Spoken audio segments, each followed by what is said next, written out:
मांझी की पार्टी के विधायक पर जानलेवा हमला किया गया है और गयाजी में विधायक अनिल कुमार के ऊपर अटैक का मामला सामने आया है। एमएलए अनिल कुमार के हाथ, पीठ और पैर में चोट आई है। विधायक के काफिले पर फायरिंग का भी आरोप है। हमले में विधायक के ड्राइवर समेत कई लोग घायल हो गए हैं। ये बड़ी खबर जिस बीच निकलकर सामने आ रही है, तो ये बिहार की राजनीति को लेकर ये बड़ी खबर सामने आई है और एक बड़ी हलचल भी इस हमले से पैदा होती नजर आ रही है, जहां गयाजी में विधायक अनिल कुमार के ऊपर अटैक का मामला सामने आया है। एमएलए अनिल कुमार के हाथ, पीठ और पैर में चोट आई है। बड़ी खबर है जो फिलहाल सामने आ रही है। हमले में विधायक के ड्राइवर समेत कई लोग घायल हो गए हैं। विधायक के ऊपर हमले का ये मामला सामने आया है। जीतन राम मांझी की पार्टी के विधायक हैं अनिल, उनके ऊपर अटैक किया गया है और उनके हाथ, पैर और पीठ में चोट आई है, जो फिलहाल जानकारी सामने आ रही है उसके अनुसार। और विधायक के काफिले पर फायरिंग का भी आरोप लगा है। ये बड़ी खबर जिस बीच सामने आ रही है।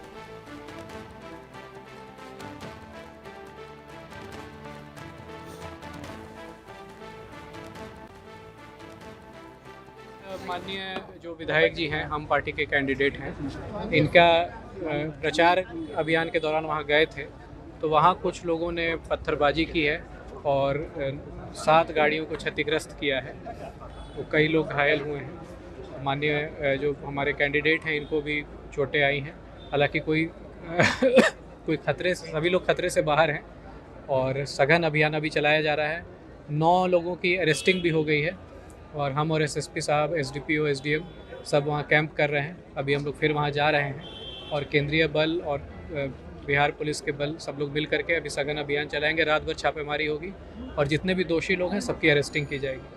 देखिए, व्यवस्था की गई है। सब जिसको जो अपना टूर पे निकलेंगे सब प्रशासन को इन्फॉर्म करके निकले। हमने अभी बताया है, इनको भी बताया है और सबको बॉडीगार्ड भी दिया गया है। जितने हमारे उम्मीदवार हैं सबको बॉडीगार्ड दिया गया है। इस क्षेत्र में फ्लाइंग स्क्वाड को भी एक्टिवेट कर दिया गया है और केंद्रीय जो हमारे बल आए हैं वो भी लगातार कैंप कर रहे हैं और जो घटना हुई है सभी को अरेस्टिंग की जाएगी। 9 लोगों की गिरफ्तारी अभी हो चुकी है और छापेमारी अभियान चल के एग्जेम्पलरी कार्रवाई की जाएगी ताकि इस तरह का हिम्मत दोबारा कोई नहीं करे। हमला हुआ है, कार्रवाई की बात की जा रही है, लेकिन राजनीतिक माहौल गर्म है। रितेश मिश्रा हमारे सहयोगी पटना से जुड़े हैं, उनका रुख करेंगे इन्फॉर्मेशन के लिए। रितेश, जो हमला हुआ है इसको लेकर किस तरीके से राजनीतिक माहौल जो है गर्माता हुआ नजर आ रहा है, क्योंकि विधायक के ऊपर हमला होना ये जाहिर तौर पर चुनाव के बीच चर्चा का विषय है।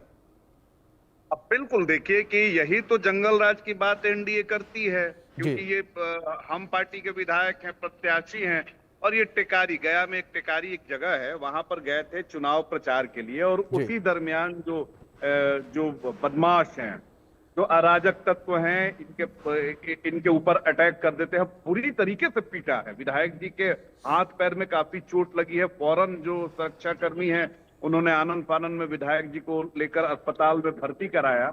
और पूरा जो आरोप है बीजेपी या जो बातें निकलकर सामने आ रही हैं, ये सभी आरजेडी माइंडेड के लोग हैं, आरजेडी के समर्थक हैं और उन्होंने ही विधायक पर हमला किया है।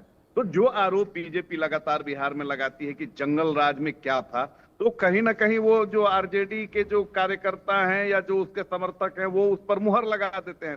और कोई ये पहली घटना नहीं है। आप देखिए कि मंत्री हैं बिहार सरकार के, कद्दावर मंत्री हैं श्रवण कुमार, उनके ऊपर हमला हो गया। उन्हीं के जो गृह जिला है वहां पर हमला हो गया। आप देखिए कि कुछ दिन पहले मंगल पांडे के ऊपर हमला हो जाता है।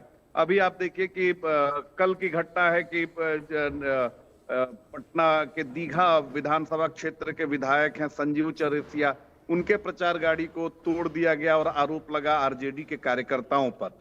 तो इस तरह से चीजें हो रही हैं और इस पर प्रशासन पर भी गंभीर सवाल है, क्योंकि अगर प्रशासन की तैयारी पूरी रहती तो फौरन स्थिति को काबू में किया जा सकता था, वहां पर फोर्स को भेजा जा सकता था।